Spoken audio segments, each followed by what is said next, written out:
Originaires de Moscou, les Pussy Riot forment un groupe de rock punk féministe. Composé de 11 femmes, âgées de 20 à 33 ans, le collectif a été fondé en 2011.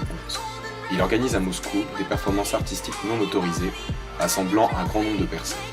Néanmoins, elles sont condamnées en 2012 à 2 ans d'emprisonnement suite à une exhibition jugée profanatoire dans une église orthodoxe. Car en effet, derrière l'aspect musical, les Pussy Riot ont un réel message à faire passer. Une opposition à la suprématie de Poutine, dénoncer la place de la femme dans la société russe, et bien d'autres.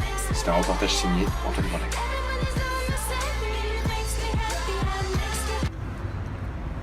Donc nous nous retrouvons à Moscou sur la place Bolotnaya, place emblématique des Pussy Riot qui ont déjà fait une manifestation ici même sur cette place. Donc nous allons interroger des passants pour savoir un peu ce qu'ils pensent des Pussy Riot. Bonjour monsieur. Bonjour, que pensez-vous des Pussy Riot? Les Pussy Riot? Oui, je les connais bien. Elles sont vraiment folles ces femmes. Qu'est-ce qu'elles cherchent? À discréditer notre belle patrie aux yeux du monde? Mais maintenant elles sont en prison et c'est bien mieux comme ça.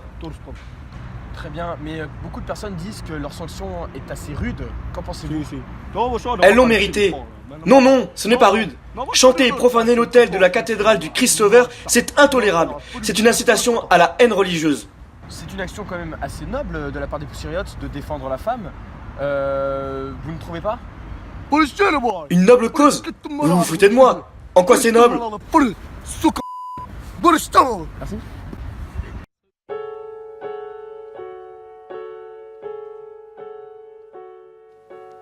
Je ne m'attendais absolument pas à cela.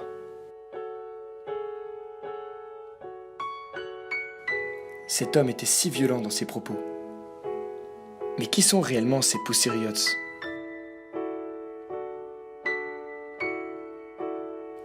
Leur cause n'était pas unanime partout en Russie? Mais pourquoi? Il faut que je me renseigne plus sérieusement. Demain, j'irai voir un spécialiste de la question pour en savoir plus.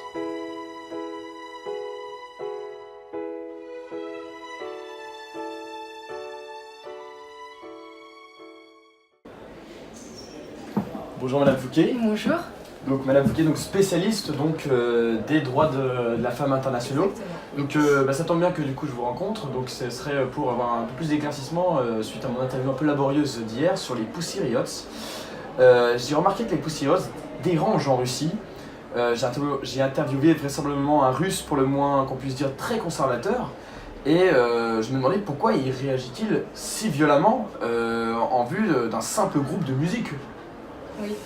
Alors justement parce que ce n'est pas qu'un simple groupe de musique, les Pussy Riot organisent à Moscou des performances artistiques non autorisées pour promouvoir les droits des femmes en Russie et ainsi faire parler d'elles pour s'opposer à la campagne du Premier ministre Vladimir Poutine en vue de l'élection présidentielle en 2012.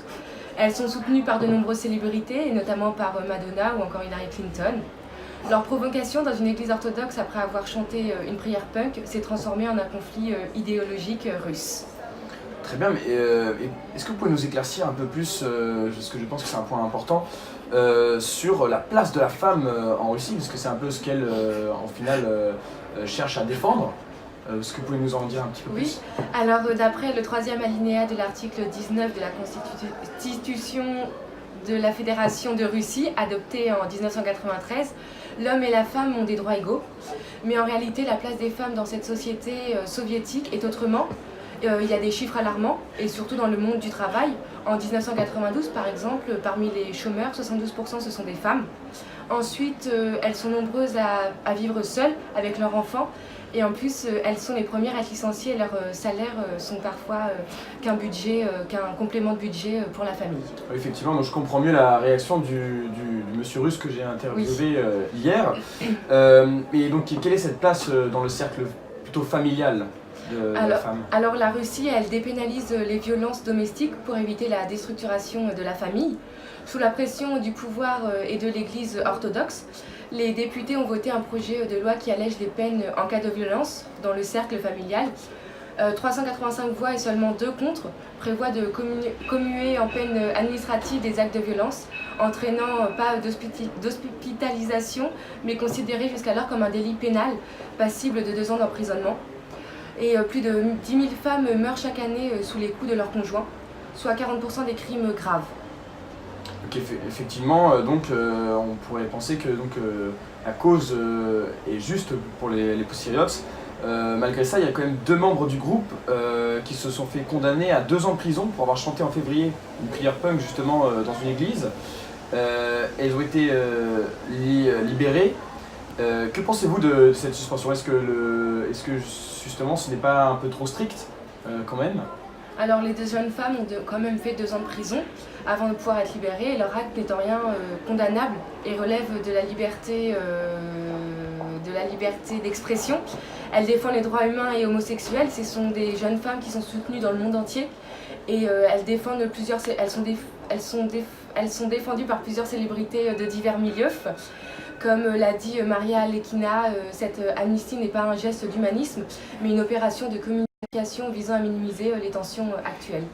Écoutez, merci beaucoup Madame Fouquet. Très bien, je vous en prie, merci.